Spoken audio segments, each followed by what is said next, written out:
राजा मतलब वो व्यक्ति जो स्वतः मोटिवेटेड है, जो दूसरों से मोटिवेशन ले रहा है, वो राजा नहीं बनेगा, बनेगा ही नहीं, सवाल ही नहीं है।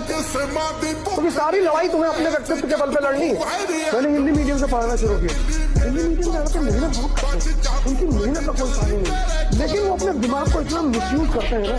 तुम सबसे एक्सपेक्टेशन करते हो कि हर आदमी तुमको मोटिवेशन देगा, वो तुम्हारा पड़ोसी, तुम्हारा रिश्तेदार, ये लोग तुमको मोटिवेशन देंगे। तुम कल आईएएस बनकर उन्हीं के सीने जाके बैठोगे, तुम्हारी बुआ का लड़का एमबीए कर रहा है, तुम आईएएस की तैयारी कर रहे हो, एमबीए को दहेज में क्या मिलेगा? बजाज पल्सर, टाइटन की घड़ी, और तुमको मिलेगा ऑडी 10 करोड़ रुपया। तुम्हारी बुआ का कलेजा तो फट जाएगा तुरंत। और चूंकि तुम राजा हो, इसमें प्रजा से ज्यादा बात मत किया करो। उनसे बात करने के लिए लोग तरसे, तुम चिंता मत करो कि घमंडी उमंडी करेगा, अकेले बैठेगा, पर बात मत करो। सिर्फ ये एक और बात मान लो तो तुम आइए समझाओ, बात मत करो, बात ही मतलब ट्रेन में चलता है, कई बार कांड हो जाता है। अब ट्रेन में भाई तुम दिल्ली से मुंबई आ रहे हो, राजधानी बड़ी प्यारी है, 4:30 बजे चलती, सुबह 8 बजे मुंबई सेंट्रल उतार देती, मजा आता है। सब सेकेंड एसी में बैठे लोग बात करना चाहते हैं और भाई साहब क्या करते हैं जी, फांसी देता हूँ, जल्दा हूँ। और खुद समझकर उदाहरण बनो अपने परिवार के लिए, अपने समाज के लिए, अपने राष्ट्र के लिए, इस दुनिया के लिए, तब लोग तुम्हें फॉलो करेंगे। कुछ लोग दूसरे समझाने में परेशान, सर हमारा छोटा वाला भाई नहीं पढ़ रहा, जाने दो। तुम अगर परेशानियों की वजह देखो समाज में, आप अपने आसपास या अपनी ही देखो, तो कोई तुम्हारी ही वजह होगी। तुम उदाहरण बनो कि तुम्हारे घर में लोग तुमको फॉलो करें। समझा क्यों रहे हो? कृष्ण किसी को समझा रहे हैं? नहीं, शक्ति है, गोवर्धन पर्वत उठा लिया उंगली पे, सब कर रहे। गुड मॉर्निंग भैया, गुड मॉर्निंग। और क्या हाल है दुबे? बढ़िया भैया। क्या है भाई, औरतें आधा सन्यासी होती हैं, और औरतें शादी के वक्त अपना घर छोड़ के आती हैं, that means they are half sannyasi. अब वो हाफ सन्यासी जब आपके घर में आया और बाहर गोली चली और आप चारपाई के नीचे घुस गए, तो वो डिसअपॉइंट नहीं हुई कि अरे तू तो मेरे घर घोड़े पे आया था, तलवार लगा के 100 लोग लेके, और तू इसके नीचे जा रहा। और तो वो सबसे बड़ा दर्द होता है जब आप उनके ऊपर शक करते हैं, आप उनका मोबाइल चेक करते हैं। ये सब आदमी को नहीं करना चाहिए, क्योंकि जहाँ पावर है वहाँ वो बने। भाई पार्वती जी शंकर जी के साथ जा ही नहीं सकती। भाई सीता जी को पता था कि मेरा आदमी भगवान है, क्लियर थी इस बात पे। पहली चीज पता होता है R = I, relation depends upon interest. उनके कॉन्सेप्ट जिंदगी के बहुत क्लियर होते हैं कि भैया लव जैसी कोई चीज नहीं होती, पावर होती है। लव जैसी कोई चीज नहीं होती, पावर होती है। पावर होती है।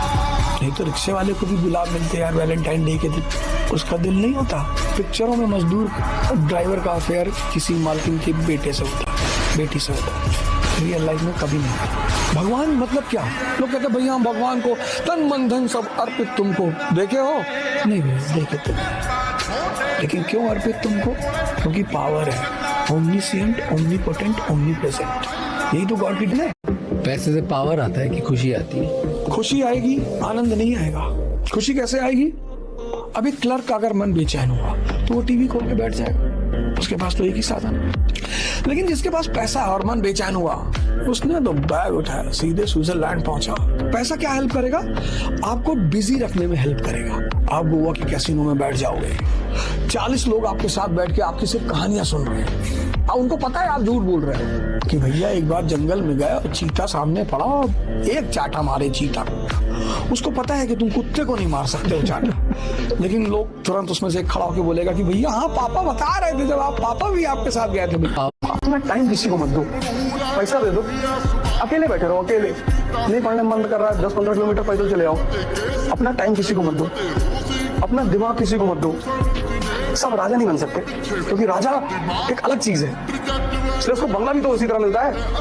क्लर्क लोग कॉलोनी में रहते हैं, राजा बंगले में रहता है, डीएम बंगला, 10 एकड़ में डीएम बंगला, अंदर टेनिस कोर्ट है, बैडमिंटन कोर्ट है, स्विमिंग पूल है, अपने शहर के गोल्फ क्लब का मेंबर है वो, टोल टैक्स नहीं देता। एयरपोर्ट पे जाओगे ना फॉरेन कंट्री, तुमको लाइन में नहीं खड़ा होना है कि भैया दुबई जा रहे था।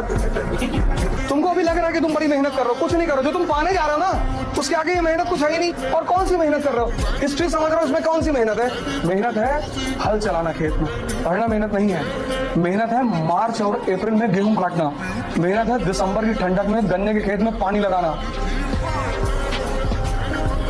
रात में जाते थे हम लोग बरहा चेक करने ड्रेन मिट्टी के होते थे, तो गांव में एक से एक खलीफा है, अब मिट्टी का वो है ड्रेन, उसको काट के दूसरे खेत में पानी बहा दिए। तो रात में 2 बजे जो है पिताजी बोलते थे कि भैया भैया जाओ चेक कर लो। अब फिर उसके बाद वो प्लास्टिक का पाइप आया, उसको काट दिया।